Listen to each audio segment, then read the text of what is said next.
So today we're going to build some lake house style end tables.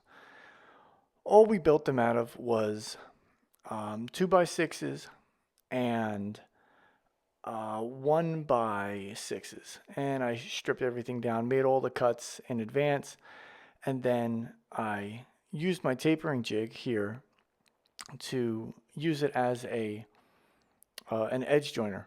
And I straightened all the edges out. This way, all the edges would line up and there wouldn't be any spaces on the tops when I made the tops of the tables here. This one I'm gluing them up. Normally I would use dowels or um, biscuits to line everything up, but these boards were pretty flat after I got done with them, and I wasn't worried about them moving around. Got a new planer, electric planer, and I'll tell you what, I didn't really get it to plane the wood necessarily and square it up, but I ended up using it for that along with um, getting most of the rough lumber, basically taking out almost all of the sanding work that I normally do. It probably took about 4 hours of sanding work and Nice. took it down to about 15 minutes worth of sanding. After that, 15 to 30 minutes of sanding. So definitely worth the investment. I'll definitely be getting a thickness planer for sure in the future. Drilling the pocket holes here. Probably, I don't know, 70 pocket holes total. I can't remember. I went through a whole box of screws. Only drilled a couple pocket holes going up to secure the tabletop down. Normally I would use figure eights or tabletop fasteners, but the tabletops here are so small. I'm not worried about expansion or wood movement. It's so minuscule that it's not going to really move.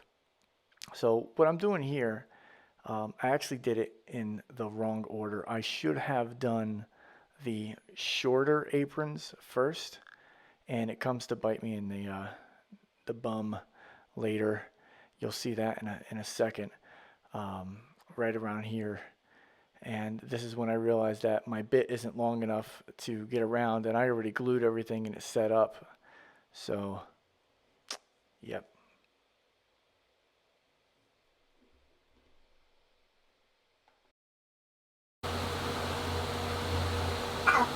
Uh-oh.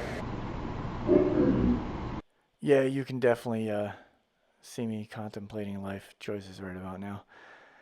And but we move on. I found an extension I was able to work around. I don't have a 90-degree, piece for my drill, so luckily the extension worked out, and I got everything to go.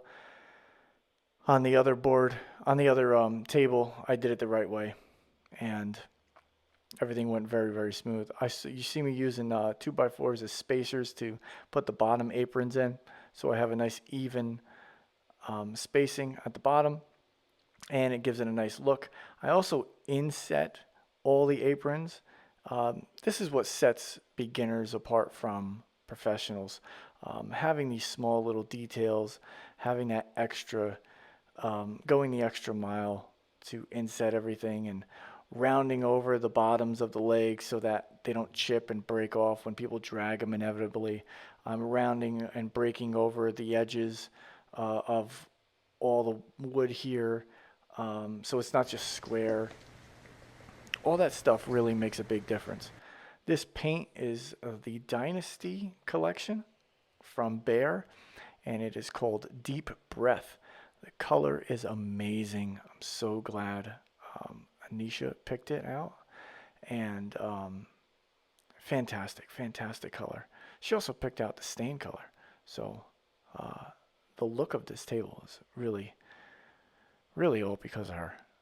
This is the pre-stain conditioner that I was putting on there, especially if you're using water-based stain, that is like a must. You need to, especially on softer woods, you need to use that. Otherwise, it's going to come out blotchy. Made some pre-drilled holes for my jigsaw there to cut out for the bottom platform. Normally I would put just slats on the bottom and just nail them in, but I wanted to try something a little different. This looks better, and it takes a little bit more time. It's a lot more effort. It's just a higher end look to cut everything out and have it fit in nice and snug there. Putting some paste wax on. I think if this was going in a more high traffic area and people were going to be using this a lot more, I think I'd use tung oil, natural 100% tung oil. Put a couple coats of that. That gets really hard. It gets nice, thick, almost like a like a giant thick plasticky film on it, but it's not plastic. You still see the wood and it feel the wood, for lack of a better word. But I'm gonna use that next time and see how that works out. You see me there putting the tops on. Everything's upside down. Putting some felt pads underneath, and that's pretty much it. It's it's ready to go after that. This is how it looks. There's a nice little picture of it there. That's downstairs in the movie room. This is how it would look if it was at if you were going to use them as planters, to hold your plants underneath the window. Other than that, I hope you guys like it. And if you guys are interested in stuff like this, let me know. I'm always willing to build stuff, and I love making all new kinds of things. So talk to you guys later.